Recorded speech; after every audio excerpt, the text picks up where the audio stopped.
오늘 설교 제목은 우리가 진정 울어야 할 것입니다. 오늘은 종료주일입니다. 연태 같으면 세례식과 성찬식을 했을 때인데 안타까움이 큽니다. 이번 코로나19를 통해서 우리가 교회에서 예배드리지 못하다 보니까 교회에서 예배한다는 것이 얼마나 귀한 일이고, 또 이렇게 가정에서 예배드리다 보니까 가정교회가 또 참 소중하다는 것을 깨닫게 됩니다. 그래서 여러분은 하나도 소홀히 할 수 없습니다. 앞으로 우리가 이 소중한 것을 잘 가꾸고 지켜가야겠습니다. 한 목사님이 이번 코로나19 사태를 겪으면서 이런 회개 기도를 하였습니다. 주님, 모이는 교회를 막으시는 것은 그동안 한국 교회가 세상 속에서 빛과 소금의 역할을 전혀 감당하지 못한 채 자기들끼리 모이는 일에만 힘쓴 것에 대한 벌처럼 느껴집니다. 우리의 믿음의 현장이 교회가 아닌 세상임을 알려주시는 주님의 교훈이 분명한 것 같습니다. 교회보다 교회 밖에서 더 빛나는 그리스도인이 되도록 우리가 모두 다시 노력할 수 있도록 도와주옵소서. 여러분, 예수님께서 유대인들의 모함을 받아 이제 십자가의 형벌을 지게 되었습니다. 죄수가 그 당시에 사형 선고를 받으면 먼저 채찍으로 맞습니다. 채찍은 6가닥의 가죽끈으로 되어 있는데 그 채찍 끝에는 뼈다귀나 납등이, 쇠 이런 것들이 붙어 있습니다. 그래서 사람을 치면 피가 나고 살점이 뜯어지고, 그리고 배를 맞으면 창자가 흘러나기도 하였습니다. 그래서 채찍질이 얼마나 잔혹한 형벌인지 로마인들은 자기 시민들에게는 이 형벌을 가하지 못하도록 했고, 로마인이 아닌 사람들에게는 40대 형벌을 내렸습니다. 그리고 또 말을 잘 듣지 않고 반응심이 많은 유대인들에게는 120대의 채찍을 가했다고 합니다. 추측하기로 예수님도 아마 120대의 채찍을 맞지 않았나 생각합니다. 그리고 주님이 지고 간 십자가는 그 무게가 무려 70kg입니다. 이걸 지고 사형장으로 끌어가야 하는 것입니다. 예수님은 겟세마네 동산에서 땀이 피가 변할 때까지 그렇게 간절하게 기도했습니다. 그리고 난 뒤에 체포되었습니다. 빌라도에게 고문을 받고 헤롯에게 갔다가 또 빌라도에게로 가고 여러 차례 끌려다니며 희롱과 고문을 받았습니다. 그리고 120대에 달하는 채찍을 맞았습니다. 가시밀류관에 찔려서 피를 많이 흘렸습니다. 그리고 70kg이나 되는 무거운 십자가 흉터를 지고 형량까지 끌려가야만 했습니다. 예수님은 밤새 철야 신문과 고문으로 기력이 아주 취하여졌습니다. 그래서 십자가의 그 형장으로 가는 그 길 동안 수차례 쓰러졌습니다. 그럴 때마다 로마 군병들은 예수님을 발로 차고 채찍으로 내리치고 무자비하게 때렸습니다. 이제 예수님은 더 이상 일어설 수 없을 만큼 기진해졌습니다. 그 곁에는 아무도 없었습니다. 그때까지 예수님과 생사고락을 같이 하겠다고 했던 제자들도 다 예수님을 버리고 떠나갔습니다. 그 누구도 도와줄 사람이 없었습니다. 또 도우려고 하지도 않았습니다. 근데 그런 예수님을 위해서 가슴을 치며 슬피 울면서 예수님을 따라오는 여자들의 큰 무리가 있었습니다. 예수님께서 당하시는 고난을 보고 그녀들은 너무 마음이 아파서 눈물을 흘리며 예수님을 뒤따라온 것입니다. 다들 예수님이 십자가 지고 가는 것을 구경하는 구경꾼들이었지만 이 여인들은 예수님을 위해 울어주는 사람들이었습니다. 주님을 위하여, 주님 때문에 울어주는 이런 사람들, 이 사람들이 진짜 성도인 것입니다. 여러분, 진정한 사랑은 고난 당할 때 곁에 있어주는 것입니다. 힘들고 아플 때, 슬플 때 곁에 있어주는 것입니다. 가난하고 힘없고 그 누구도 돌봐줄 수 없을 만큼 공고한 상황이 있을 때에 같이 있어주는 것이 진정한 사랑입니다.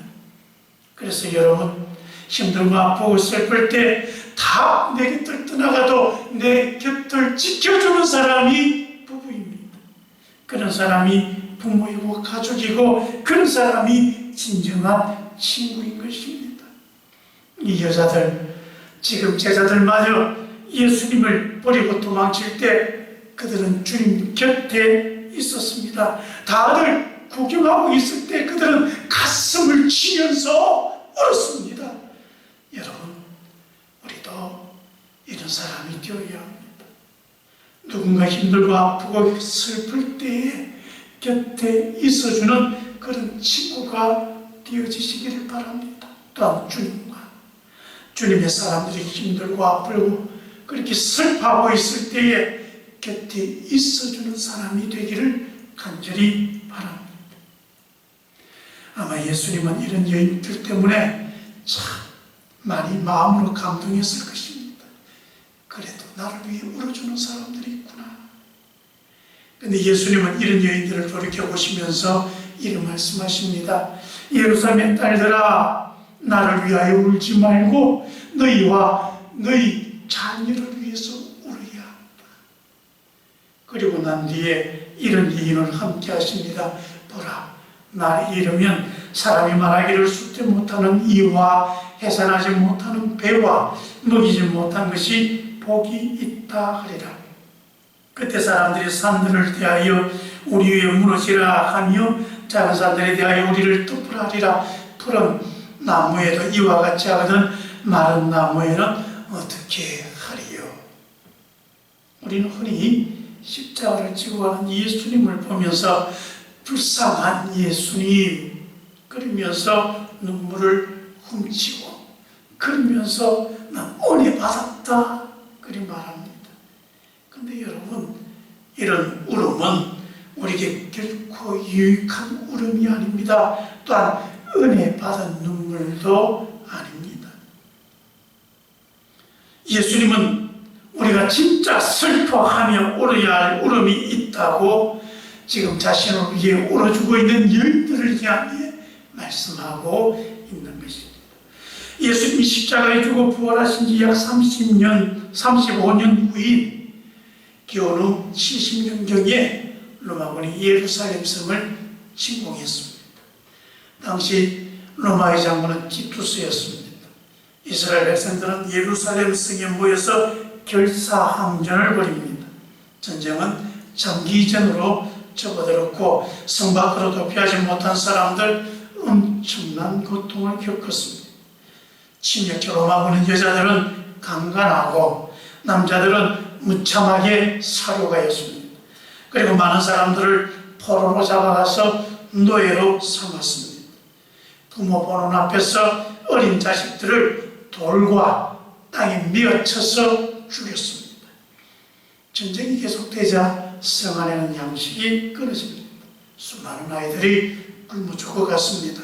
굶주린 부모들은 죽은 아이를 그 시체를 먹었습니다.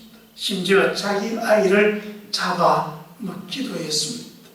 예루살렘은 통곡의 성이 되었습니다.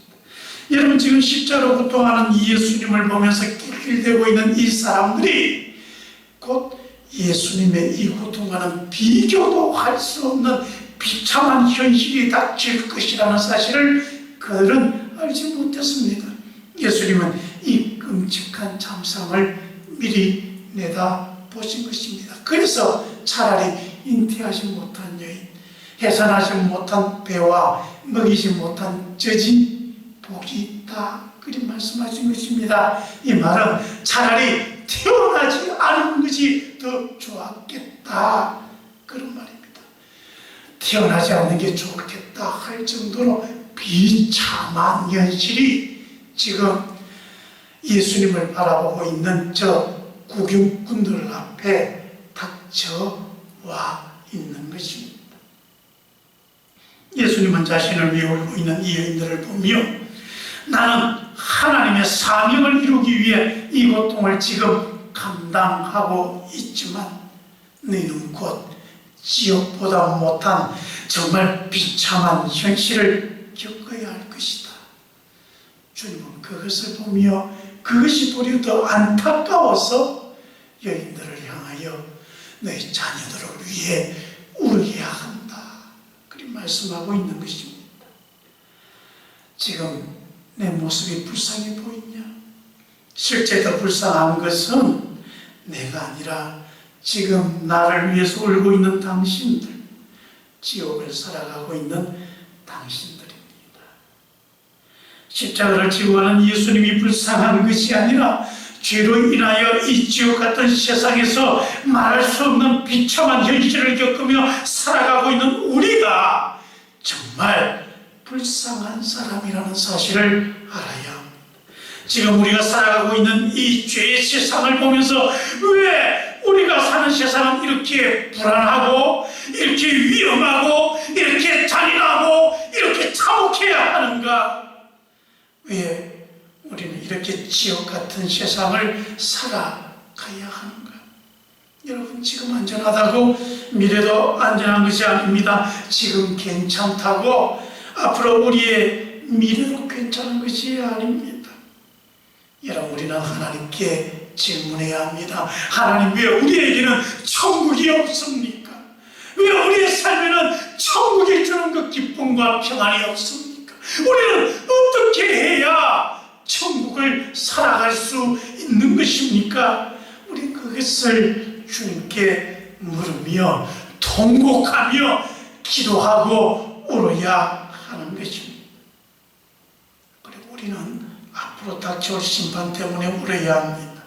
모든 사람들은 다 하나님 앞에서 심판을 받습니다. 하나님 앞에서 영장을 받을 사람이 있고 영벌을 받아야 할 그런 사람도 있는 것입니다. 우리 모든 사람들은 영벌을 받아 지옥에 떨어져 마땅한 그런 죄인들이었습니다. 그런 우리를 예수님이 십자가에서 대신 형벌을 받으시고 죽으셔서 우리가 용서된 것입니다. 예수님이 스스로 희생제물이 되어서 우리의 죄를 대신해 죽으셨기 때문에 우리의 죄가 용서받게 된 것입니다. 그래서 예수님이 당하고 있는 그 고통은 원래 내가 당해야 할 고통이라는 사실을 알아야 합니다. 십자가를 지고 채찍을 맞으며 십자가에서 잔인한 죽음을 당해야 하는 그 예수님의 고통은 원래 내가 당해야 할 형벌의 무게라는 사실을 알아야 합니다. 내가 당해야 할 것인데 지금 예수님이 대신 지고 있고, 그래서 내가 예수님의 그 고통으로 내가 치료받고 용서받고 나아졌다는 사실을 알아야 하는 것입니다. 그래서 여러분, 강 건너 불구경하던 예수님의 고통을 구경하는 구경꾼이 되어서는 안 됩니다. 저건 내가 받아야 할 형벌이다. 저건 죄인인 내가 받아야 할 형벌이다. 그래서 여러분, 우리는 주님의 십자가를 볼 때 우리의 죄가 생각나고 우리의 죄가 가져다주는 슬픔과 또한 죄가 가져다주는 심판과 또 그 고통 때문에 한탄하고 그렇게 울어야 하는 것입니다. 또한 그 십자가의 고통도 마다하지 않고 죽으신 주님께 감사해야 합니다. 우리는 주님의 십자가의 죽음으로 새 사람이 되었습니다. 거듭났습니다. 그러므로 우리는 거듭난 새 사람, 그 인생을 살아가야 하는 것입니다. 예수님께서 말씀하셨습니다. 예루살렘의 딸들아, 나를 위하여 울지 말고 너희와 너희 자녀를 위해 울라. 이 말씀은 세상을 구원하기 위한 주님의 사랑이며 주님의 위로입니다. 그 참혹한 고통 속에서도 세상을 위로하며 구원하고자 하신 예수님처럼 우리도 우리가 져야 할 십자가를 지고 주님을 따라가야 하겠습니다.